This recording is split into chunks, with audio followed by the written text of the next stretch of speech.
Well, good morning everyone. Thank you very much for getting up early and coming along to the Convention Centre for something that we are so passionate about and something that each and every one of us believes in eliminating domestic and family violence. Can I start by acknowledging the traditional owners of the land on which we gather and pay my respects to elders past, present and emerging. Can I of course acknowledge Her Excellency the Honourable Jeanette Young, AC PSM, the Governor of Queensland. Can I acknowledge my Cabinet colleagues, the Honourable Cameron Dick MP, Treasurer and Minister for Trade and Investment, Minister Mark Bailey, the Attorney-General is with us here today, Yvette Darth, Minister Di Farmer, Minister Mark Furner. Can I acknowledge the Leader of the Opposition, David Crisafulli, Assistant Ministers, Lance McCallum, Members of Parliament, Jonty Bush, Ali King, Chris Whiting, the Deputy Speaker of the Queensland Parliament, Mr Joe Kelly, Directors General and Commissioners, including Rachel Hunter, Commissioner Katarina Carroll, Commissioner Paul Stewart and Commissioner David Mackey. Can I acknowledge Mrs Vanessa Fowler, OAM, and Mr Bob Atkinson, AO, the co-chairs of Domestic and Family Violence Prevention Council. Can we give all the members of our State Domestic and Prevention of Domestic and Family Violence Council a big round of applause for the enormous work and contribution they do.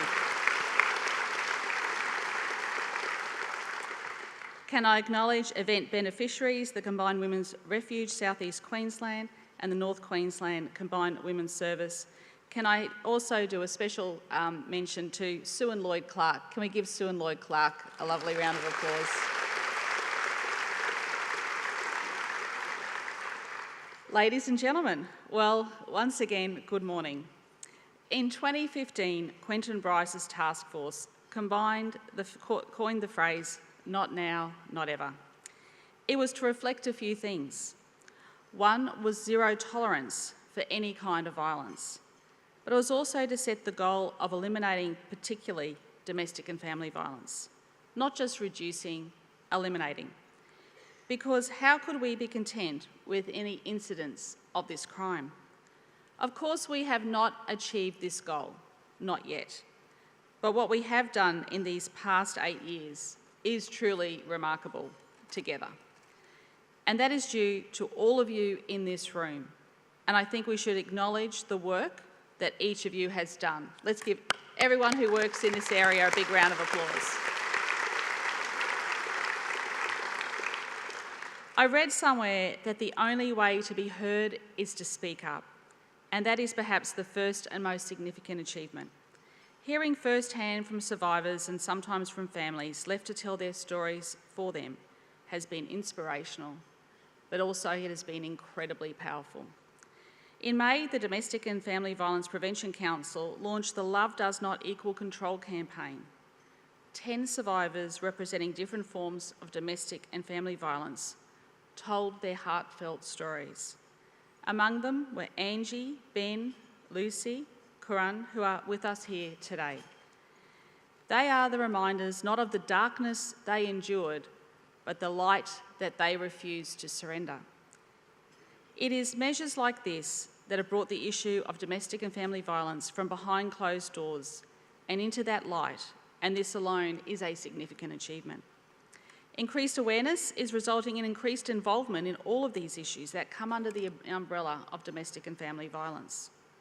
A recent survey by Queensland Statisticians Office found 9 out of 10 adults would do something if they were aware of physical violence involving a neighbour. Men were most likely to try and stop it. But it is only in recent years that we have learned to put a name to one of the most insidious forms of domestic and family violence, coercive control.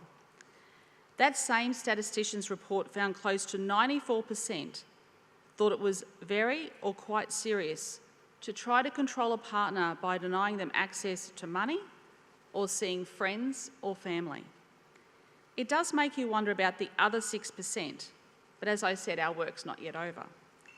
I'm so proud our government has introduced legislation that will create a significant new standalone offence of coercive control. And today I can announce that we will launch a new awareness campaign to further educate the community about what coercive control is, how to recognise it, and how to get help. We have achieved a lot together.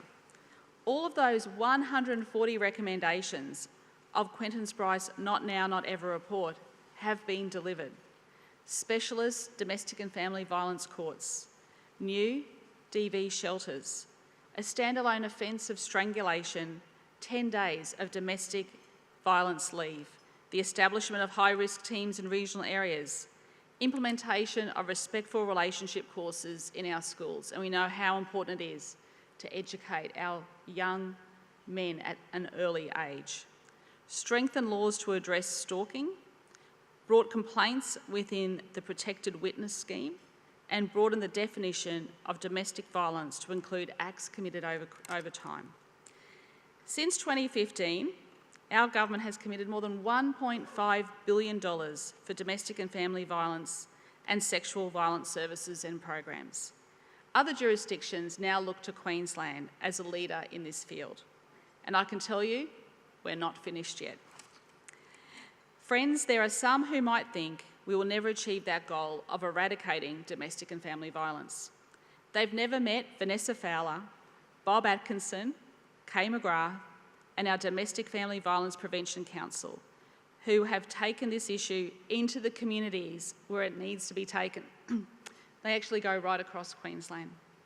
And recently, the mayors of Hopevale, Wujal and Cooktown signed a pledge agreeing to work together to address the incidents of domestic and family violence in their communities. And I'd like to acknowledge the leadership of the Mackay Mayor, Greg Williamson, also for this initiative. Along with more than 80 other engagements throughout the year, this is grassroots, almost door-to-door action on changing minds and behaviours.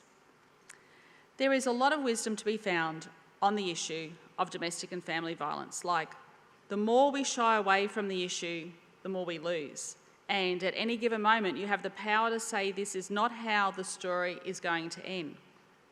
8 years ago, Dame Quentin's voice came up with "Not now, not ever."